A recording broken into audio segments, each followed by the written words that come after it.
Hold on, let me turn that off because you guys are selling.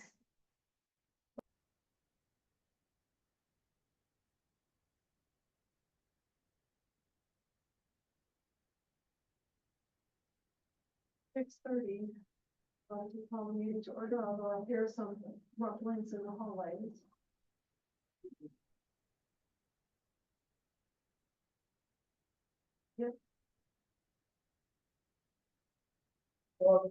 Welcome. We'd like to welcome everybody to the Town of Munster Town Council regular meeting on July 7th, 2025.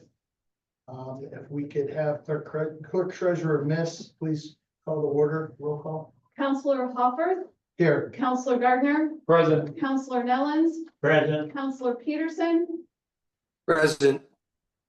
and Counselor Schinkin. Council President Schinkin is out tonight, so our Vice President Hopper, Counselor Hopper, will be leading the meeting, and Counselor Peterson is available virtually, and we can see and hear him. So at this time, we'd like to ask you to please rise for a moment of silence, followed by the Pledge of Allegiance.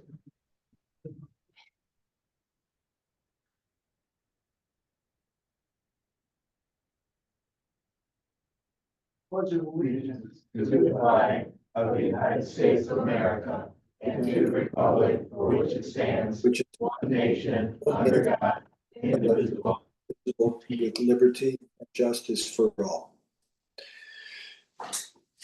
That takes us in for the time for public comment. Vice President Hofferth, hang on, let me jump in here. I wanted to report on my condition, please. As people know from the last council meeting, I had reported that I'm experiencing a condition called Bell's palsy, which paralyzed the left side of my face. I am very gratified by the tremendous outreach of support and well wishes and prayers from the town, and I am very happy to report that I have started my recovery. I'm recovering feeling in my face, in my jaw, and I'm actually able to use my left eye again. There is still some lingering effects that I'm dealing with, but I am confident with the assistance of my medical professionals that I'll be on my way to recovery. And I look forward to joining all of you again soon, although I have been participating in town activities remotely. So thank you again, everyone, for the support that you have extended to me. Glad to hear about your progress, Jonathan. So back to the public comment. All public comment is limited to 2 minutes, with a total of 20 minutes allotted for the public comment section. All speakers must sign in the public speaker sign-in form prior to speaking. Please keep all comments civil, constructive, and related to public policy issues. At their discretion, the council may allow public comment to extend past 20 minutes, but is not required to do so. All rules for public comment are posted on the outside of the meeting room. So with that, if anybody has the desire to do a public comment, please come up to the podium, sign in your name and address, and Yes, I'm right. I thought it's working, Mike. Okay. Mike Dumovic, 1833 Tulip Lane. I have a question about 3 things on the current agenda, and then a 4th thing that I want to bring up again. Number 1, on the additional appropriations, where would this money be coming from? And I'm assuming you're going to talk about that in this, and I'll get my answer then, I guess. Second one deals with the raised crosswalks on Camellia that you're going to replace with stop signs. On Chestnut, you put in the same kind of raised crosswalks. Are there plans on taking those out and replacing them with something? Next one deals with the additional signage for the schools and the speed limits that you're changing. You consider putting in rumble strips in front of the crosswalks to make the people driving aware of the fact of these crosswalks. And then my 4th one is my favorite subject. The crosswalk at Franklin and Chestnut. I'd like to see those stop signs replaced with the lit stop signs so people know that it's a stop sign and that they have to stop. I'd like to see that crosswalk, either put a speed hump in front of it or something to slow people down. Because people either slow roll through it or they don't stop at all. And when you're walking, you're taking your life in your own hands sometimes. And that's all I've got to say, so you can consider that. Thank you. Thank you. Mike, and I would suggest if you do have other comments like that, if you could send those to us before the meeting, because then we can make sure that we do address them during, our items for discussion action. Okay. Just, I think we will, I saw everybody making notes, but just on the safe side, more than happy to send them to us early, so that way we can give them to the proper department heads. To the council. Yeah, the council, and we can give them to the proper department heads. Okay, Okay, thanks, Mike. no problem. Yeah, my name is Greg Starsovich. I live at 9501 Cottonwood Drive. And I'm here for problems with speeding, just like this gentleman here. I live, well, first of all, how much do these raised walkways, speed bumps cost? Again, this is our chance, is public comment. We can get you that information, but we don't have that information right with us. Again, anytime you ask questions during the public comment session, we can answer them if we have the information right at hand. But again, some of that information we will be discussing later on. So again, this is more for input, and then we will try to address things. And if we can't get that answer, Mr. Starsovich, we will get that to you in an email after the meeting. All right. You guys have put up stop signs and speed humps on Camellia Avenue on the east side of Southwood. Put different stop signs on corners, stop signs with the speed bumps, crosswalks, whatever. I just want to tell you that they work. I walk my dog in that area twice a day, almost every day. And I think you ought to look at doing that permanent. Now, let's take it to my part of Camellia Drive, which is on the west side, which right now doesn't have much traffic because of the bridge problem. But you could do the same thing there. The stop signs cost a heck of a lot less than their speed bumps, and they work. And you hear people say they slow down and they roll through them. The key word there is they slow down. And people that stop slow the traffic down. Now, I'll go to your speed bumps that are on Azalea right by me. You know, we have kids that have to walk to school because of the policy that they have to walk if they live within 1 mile. Well, the ones that you have there, they're kind of confusing because you have a sign saying this is where you want to walk, but you have a sign that says you. Time's expired. Oh, I don't get any extra time for all the talk. We appreciate your comments and we understand where you're going. You know, the traffic speeding is a constant that we're working on, and we understand. We appreciate your comments about the stop signs, because I agree with you. They do help slow the traffic down. You know, Work. yeah, thank you. So anybody else for public comment tonight? Anyone going once, going twice? Closing public comment. That brings us to the first item, which is the consent agenda. We're gonna need a motion to accept the consent agenda as presented. I'll make that Go ahead. motion for consent agenda, approve the consent agenda.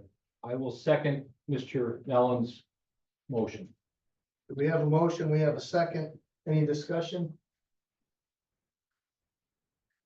Clerk Treasurer Miss, could you please call the vote? Counselor Gardner, Yes. Counselor Nellens, Yes, Counselor Peterson, Yes, Counselor Hopper. Yes. Next item is old business, which we have no old business, which that'll take us to number 3, which is new business. And the first item on there, ordinance number 1985, additional appropriations. So we are looking for additional appropriations in 3 funds. The first is the local road and street fund. And this would be to cover the costs for some additional signage and road work, road markings that we want to do in the school zones. The Community Capital Development Fund, we're looking for $150,000. This is to help fund the contract for the new body camera system for the police department that was previously approved. Now, the third fund is the liability fund. This is to replenish the fund for the settlements that were approved by council previously. In the case of all 3 funds, this is cash that we have available on hand. It has just not yet been appropriated. And again, the appropriations, that's the permission to spend the dollars that we have in hand. The liability fund is considered a reporting only fund. Once council approves the ordinance, those appropriations will go into effect. The other 2 funds are controlled funds, and we have to send that information to the Department of Local Government Finance. They will make the final determination on that. So you're being asked tonight to have first read on the ordinance and to schedule the public hearing and the second reading for your next regular meeting in July.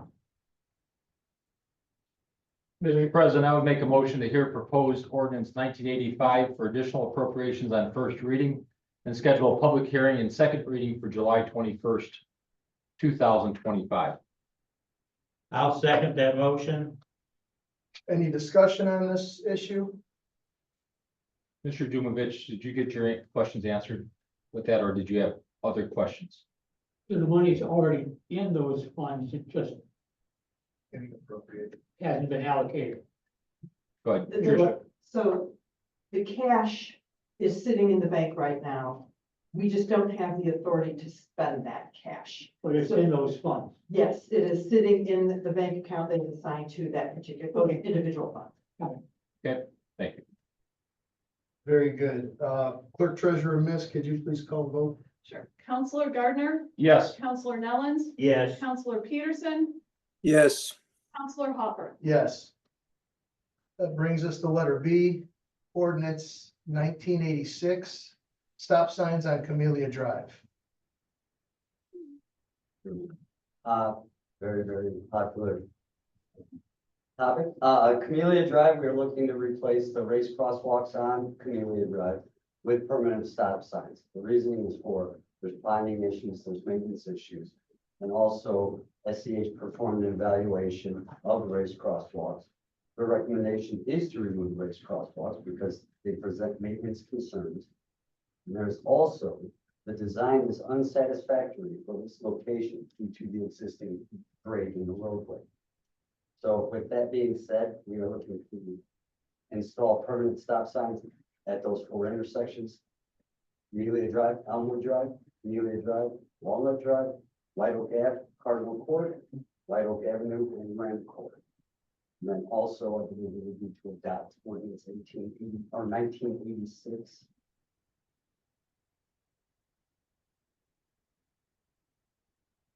With that, I mean, All of Camellia Drive and Columbia Avenue all the way to the Stewart Park. Here, Mr. Sarnavich, I'll get back with you here, okay? Let's, with that, do we have a motion to accept ordinance 1986? Mr. President, I'll make a motion. We hear proposed ordinance 1986 to amend the general provisions of chapter 54, traffic and vehicles of the Munster Code of Ordinance pertaining to additional stop signs on first reading and schedule second reading for July 21st, 2025. I'll second that. Counselor Peterson. I'll second that. Thank you. I've got Counselor Peterson. Very good. We have a motion and a second. Any discussion? These proposed stop signs are heading, if you're on Southwood and you turn right or go eastbound on Camellia Drive, where Camellia Drive will turn into White Oak Avenue, that is where these proposed stop signs are headed, are being placed. Does that answer your question, Mr. Sarcevich? No, because I want to know from Columbia all the way to Southwood. Okay, that's not being discussed tonight. Again, I think I think throughout this process over the last number of years, and we talked a little bit about it at the agenda review meeting. I do think it's important that the town really looks at putting together a matrix or something that we can examine what streets get stop signs and what streets don't get stop signs. I think we had a good discussion the other night. I think the council was aware of the matrix that was used earlier, last May or so. That has been presented to the Public Works Department now. Again, I think these are needed. I think they're fine in this situation, but I do think with the onslaught of people asking for speeding, traffic mitigating certain situations, I do think it's important that we do put together a matrix and really do some good study with this. The other thing, and I'm sorry about looking at my phone here.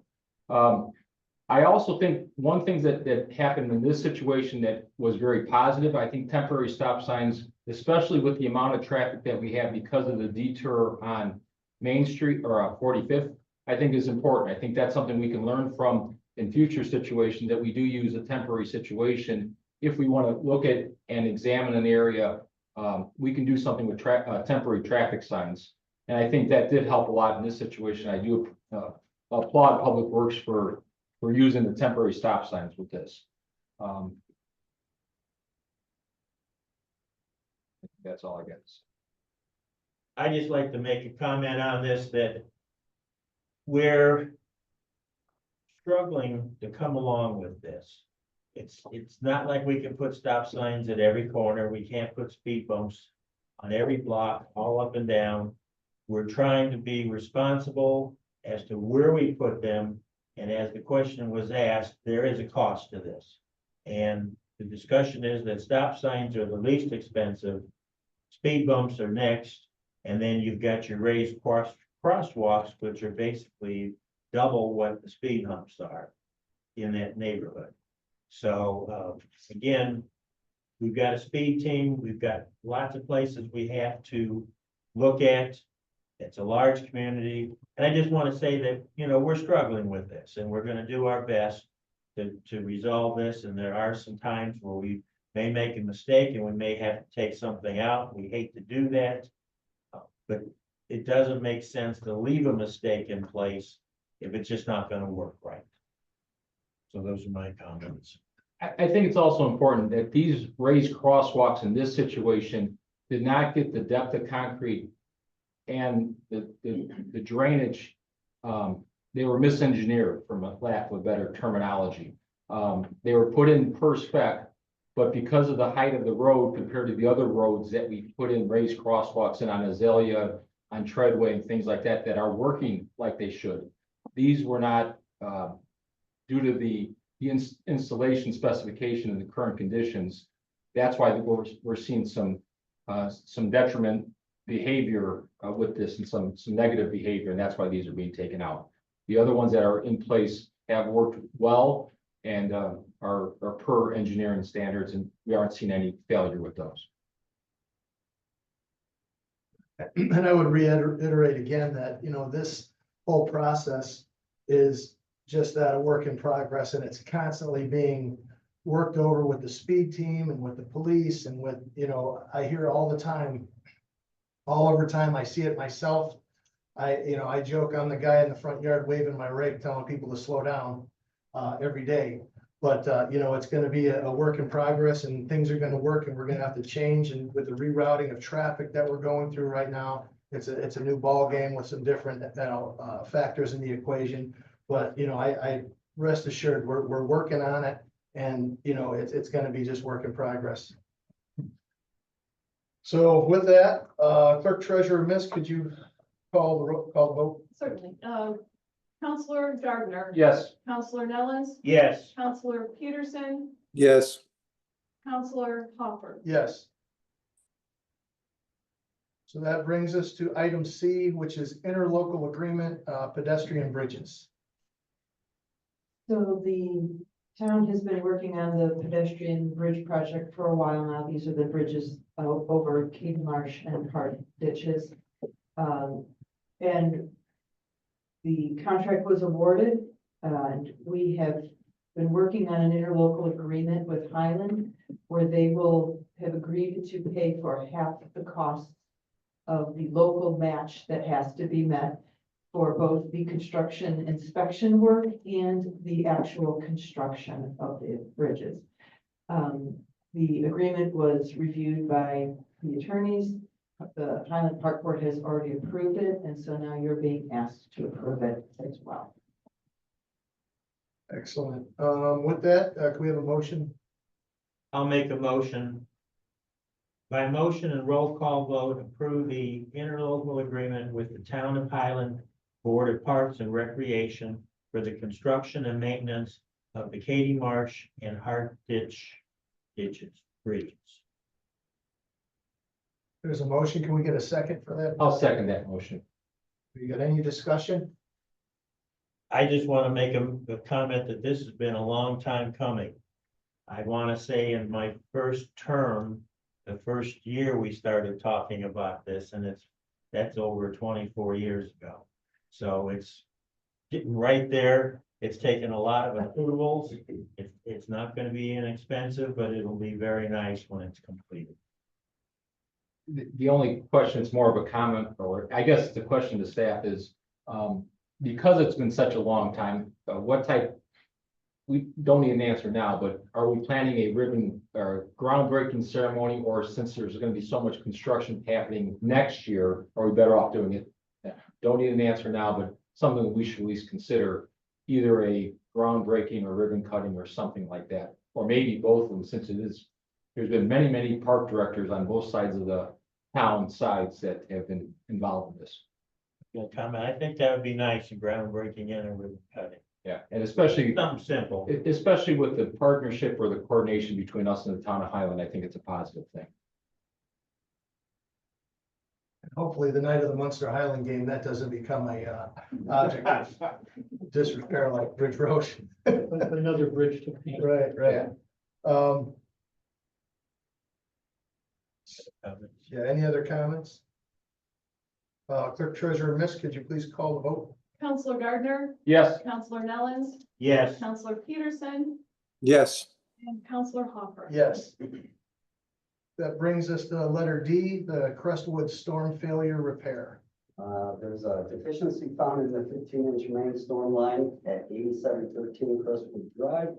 This leaves that subdivision area. It then flows out into Hartswich. This was documented back in 23. No repairs were made at the time. It has been found that more bank erosion has occurred. And after televising the main storm line this year, there's been significantly more damage done to this line. There's a minimum of 3 sections of 15-inch pipe in need of repair. Went up for quotes. There was 4 quotes. L2 was the lowest contractor quote at $39,470.28. This will be funded out of the sewer funds, and looking for a motion to approve L2, the lowest quote and most responsive contract. Mr. President, I'll make a motion to approve L2 Incorporated to repair the damaged storm line at 8713 Crestwood Drive for a total cost of $39,470.28. Do we have a second? I'll second that motion. Any discussion? I would like to say that I appreciate Bob and Russ showing up right away I had the neighbors call on that issue, and they were on it and, inspecting all over both sides of the street in the back, and it turned out to be a bigger issue than just, the creek. So I'm glad that was all taken care of so quickly, and, I'm sure that the residents are very pleased. So with that, Clerk Treasurer Miss, would you please call the vote? Counselor Gardner, Yes. Counselor Nellens, Yes. Counselor Peterson, Yes. Counselor Hopper. Yes. That brings us to letter E. The approval of school signage plan. In an effort to enhance safety for pedestrian crossing of the streets, to reduce speed in school zones, new school signage and street marking has been proposed. Initially, the project was just for Munster Public Schools. Since then, it's been revised and it now includes St. Thomas More and St. Paul's School. The goal is to provide consistent signage and pavement markings on the streets in all school zones to adhere to the latest MUTCD standards. I did check, rumble strips was not part of that. But that's a great opinion, thank you. SEH also did a assessed value of $122,555.74. The funding will come up of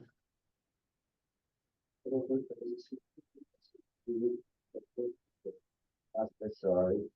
We are looking for a recommendation, motion, roll call vote to approve the Public Works Department to purchase materials for school zone signage and road marking not to exceed $85,000.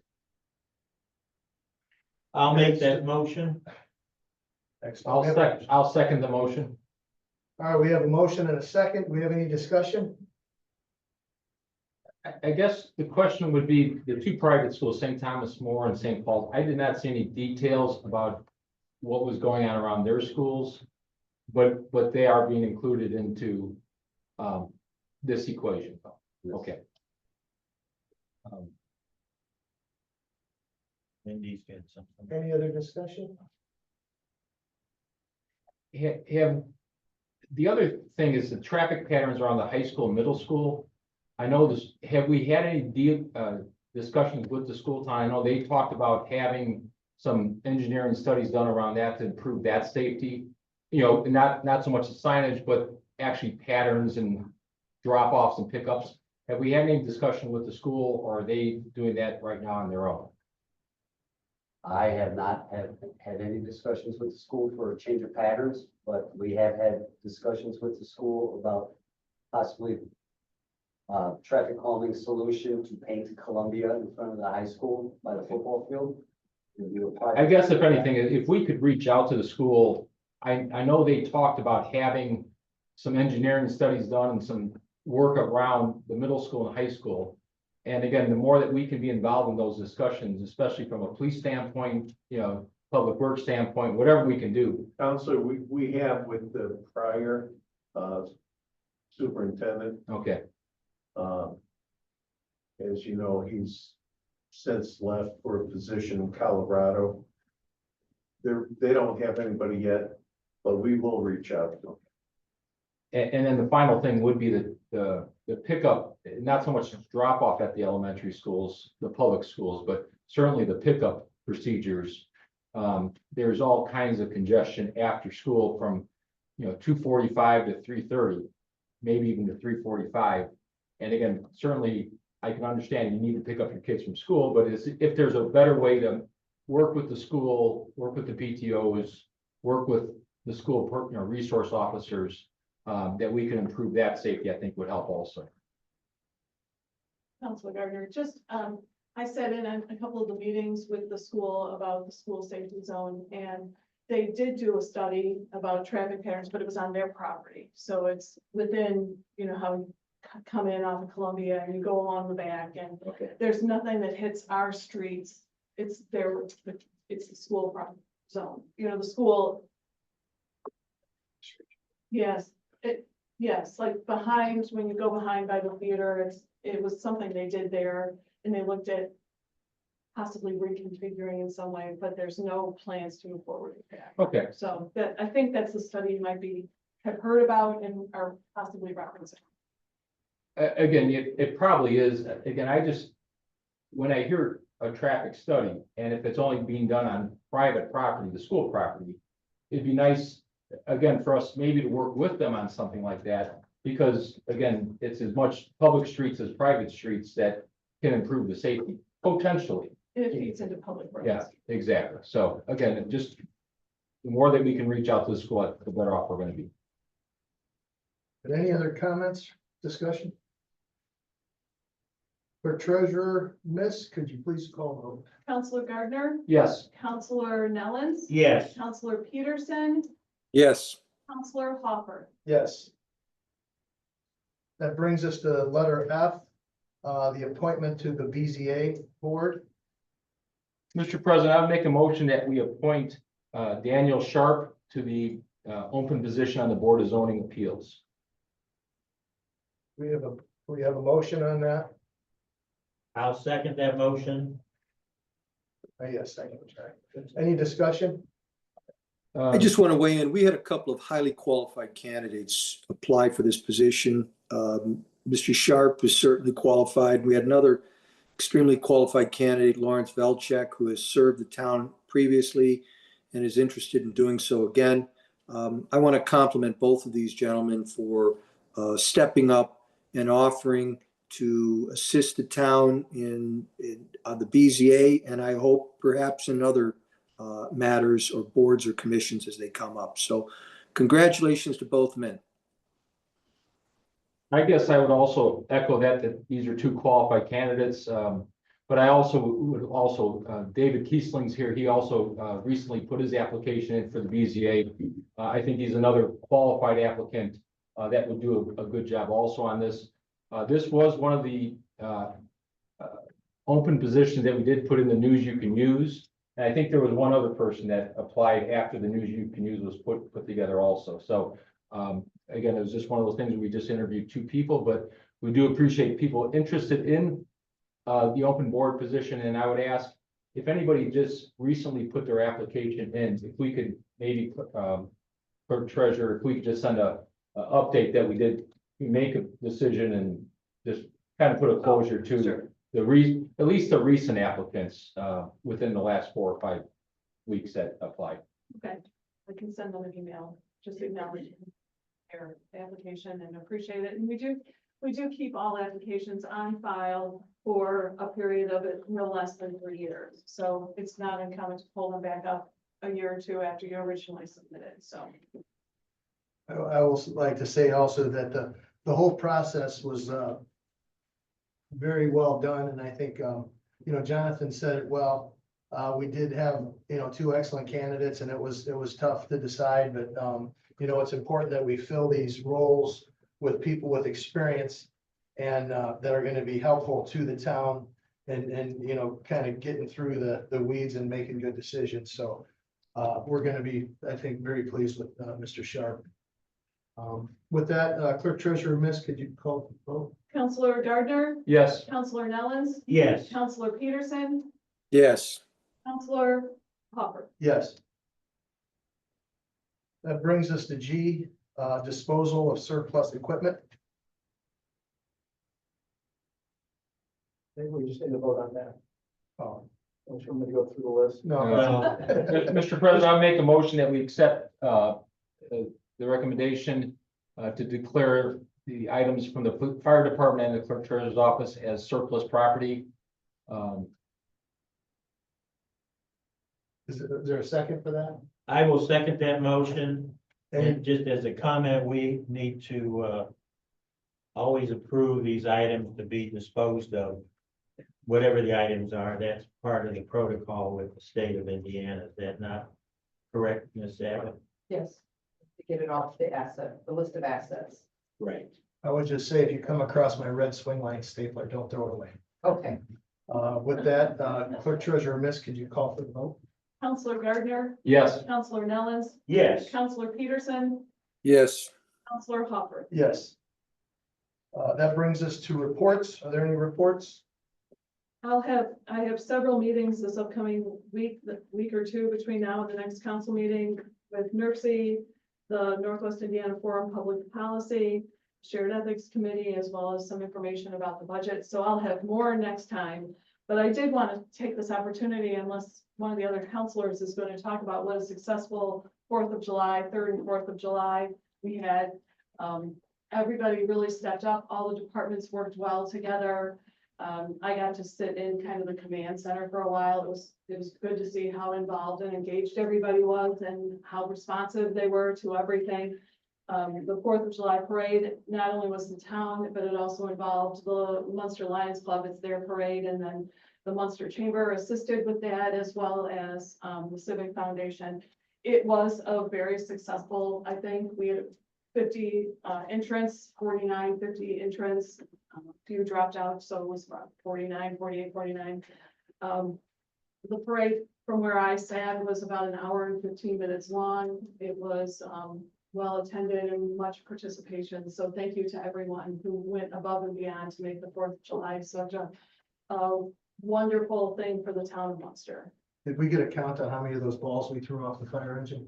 We threw out 3,227. We spent the day counting them. We have no idea. That was a fictional number. Just do not put that in the record. But no, we had a lot of fun. It was a nice day.